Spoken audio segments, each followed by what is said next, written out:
So my second helping of Dr. Feelgood just confirmed it. These guys didn't need anything fancy, just four musicians, raw energy, and some absolutely killer rock and roll. Check this video out. Hey everybody, welcome back to Riffs and Reactions. Today I've got another one from Dr. Feelgood.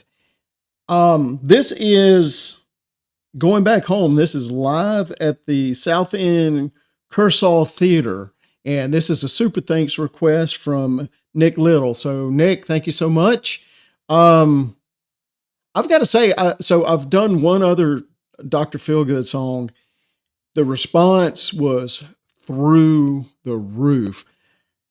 The thing is, everybody kept going, how is it you've never heard of Dr. Feelgood? Well, I don't know. Just never heard of them before.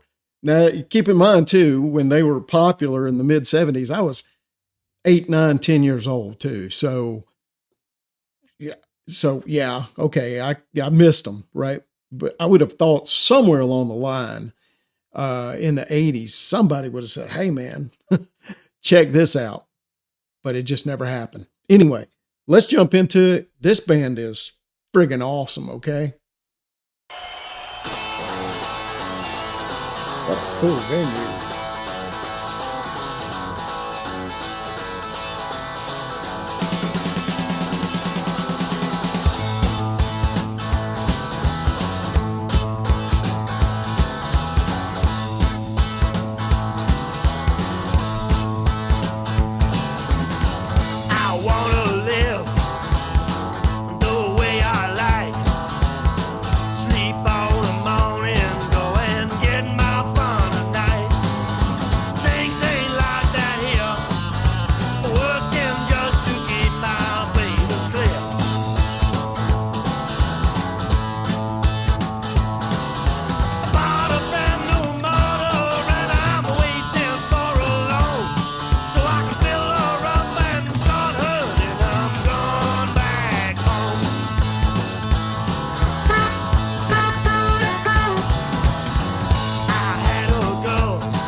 Man.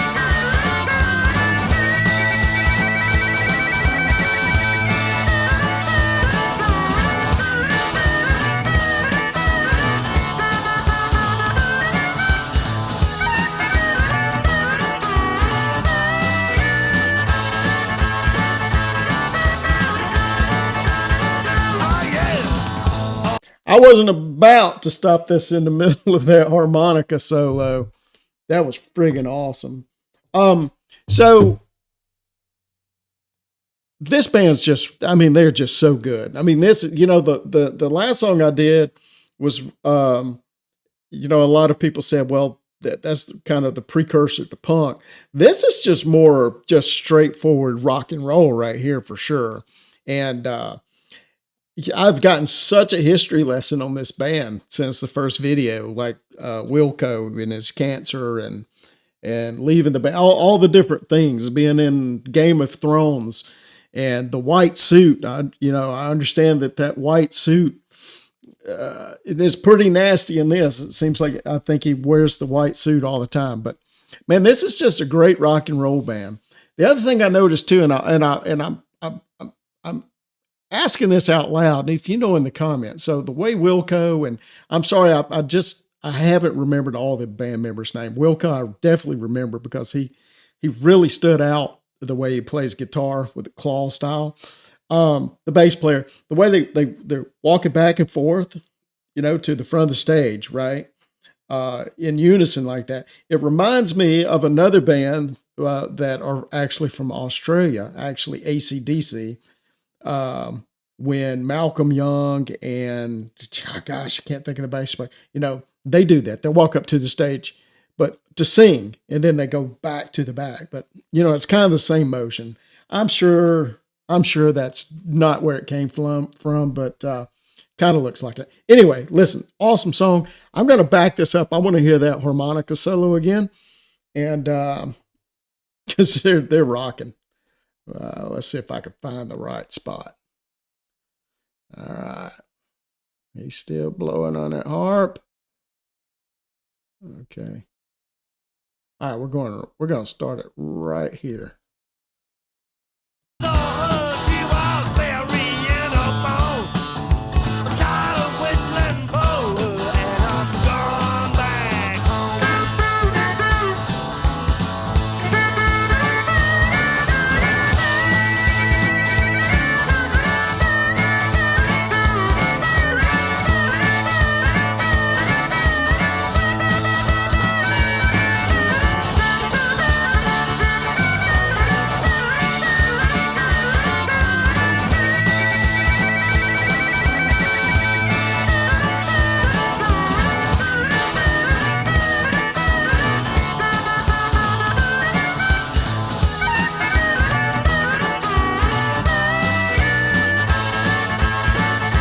That's rock and roll.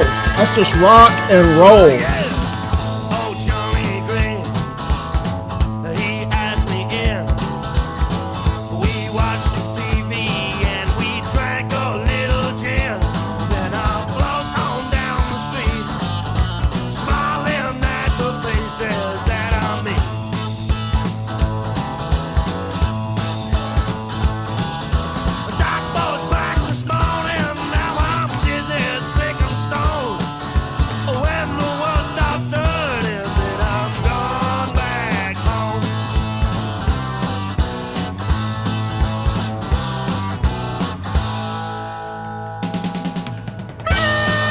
Oh yeah, there we go.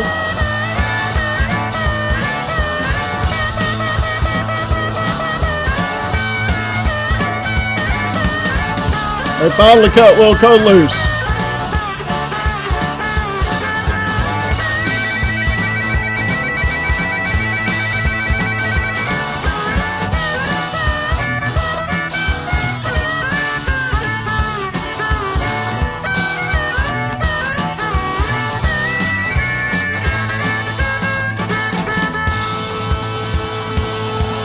And I love that he's playing those premier drums too.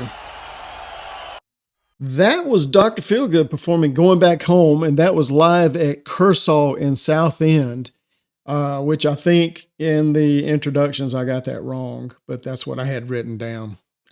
What are you going to do? Can't fix stupid. Anyway, this was a super thanks request from Nick Little. Nick, thank you so much for your support. It means a lot. Wow. I mean, wow. I mean, what am I going to say about this? This was my second helping of Dr. Feelgood, and they blew me away. Absolutely blew me away. It was a little different, this one was, though. The last song I reacted to had more of a sound that made me, kind of understand why people talk about Dr. Feelgood as one of those bands that helped pave the way for punk. But this one, though, this was just really straight up rock and roll, and it was great. One of the biggest highlights for me was Lee Brilleaux. I think I'm pronouncing that right. He's the lead singer and the harmonica player in this. And there's a couple harmonica solos in this performance that were just off the charts. Man, I mean, that guy can absolutely wail on that thing. And then, of course, there's Wilko Johnson. Toward the end, he finally gets to cut loose and do a little bit, with that Wilko strut. Like he does, like, I don't know what they call it. I think some people have referred to it as like the machine gun strut or something. Anyway, let me know in the comments if I'm even close on that. There's nobody else quite like him. I just love to watch him play. He plays with, I know some banjo players play like that. They call it chicken claw. which I don't understand where that comes from. Chickens don't have claws, but that's what I've heard it called. But anyway, that's it was just a great song. I mean, what's starting to click to me about Dr. Feelgood is there's nothing real fancy about the music. It's just raw, energetic rhythm and blues, rock and roll. It's played by four guys who sound like they're trying to tear the walls down. And I can understand why so many people have told me how influential this band is. They came out of what's called the British pub scene. And it's just a stripped down, aggressive approach. And it became an important influence on everything, I think, that followed after that. The response to my first Dr. Feelgood reaction absolutely blew me away. I couldn't believe how many people came out and watched that video. And then, of course, I get the question in the comments, how did you miss Dr. Feelgood? Well, pretty easy, because I was only 8 or 9 years old when these guys were doing this. So, somehow they just never crossed my radar later on. But there's nothing I can do about that right now except make up for lost time. And that's exactly what I'm going to do. So going back home, it gets an enthusiastic 2 thumbs up from me. And there will absolutely be more Dr. Feelgood on this channel for sure. So if you enjoyed this reaction, please click and subscribe. Hit that notification bell down there so you'll be notified every time I upload a new reaction video, which is really quite often. And share this one. If I managed to go through all these years without hearing Dr. Feelgood, I'm sure there are plenty of other people out there who have missed them too. So let's put this music in front of some new ears. And if you'd like to do exactly what Nick Little did and request your own reaction, consider sending a super thanks. There's a short video here at the end that tells you exactly how that works. So thank you again so much for watching. Thank you for everything you do to support the channel. And we'll see you next time here on Riffs and Reactions. Y'all take it easy, okay? If you want to make a request and help support the channel, a super thanks is always greatly appreciated. And here's how you do it. Just look for the little heart with the $sign in it. That's the super thanks button. When you click it, you can leave a small tip, and it also highlights your comment. Just include the band name, the song title, and the version you want me to react to. Not every video has super thanks enabled, so if you don't see the button, just scroll through my channel and find a video that does. Thanks so much for your support. It really helps the channel grow, and it keeps these reactions coming.